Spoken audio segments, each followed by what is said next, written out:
다가오는 6.3 대선을 앞두고 딥페이크 기술로 만든 영상들이 허위사실 유포 등에 악용될 수 있다는 우려가 나옵니다.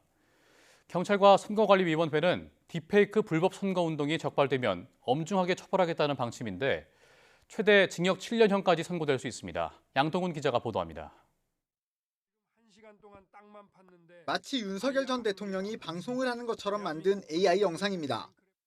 윤석열입니다. 제가 만든 청년도약계좌 가입하세요.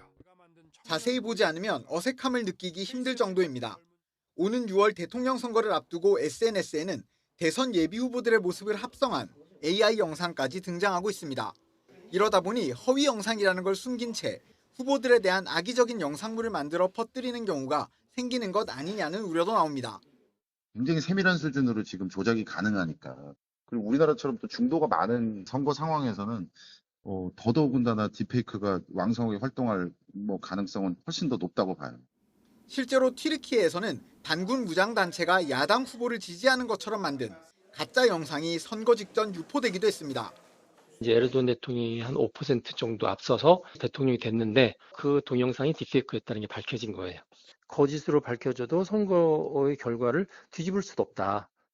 우리나라에서는 AI로 만든 허위 영상물이 선거에 영향을 미치는 것을 막기 위한 개정 공직선거법이 지난해 1월 시행됐습니다.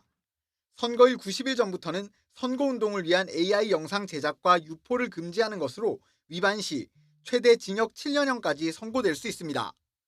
지난해 총선 당시 선관위는 딥페이크 선거운동 게시물 391건을 적발해 삭제 388건, 준수 종용 2건, 경고 1건 등의 조치를 했습니다. 이번 대선을 앞두고도 선관위는 인터넷 커뮤니티에 대한 모니터링을 강화한 가운데 경찰도 전국 경찰관서에 설치된 선거사범 수사 상황실을 통해 딥페이크 선거운동을 집중 단속할 방침입니다. 최근 기술 발달로 딥페이크 영상이 이번 대선에 미칠 영향이 클 것으로 우려되는 가운데 악의적인 가짜 영상을 신속하게 감별해 차단하고 강력 처벌해야 한다는 목소리가 나옵니다. YTN 양동훈입니다.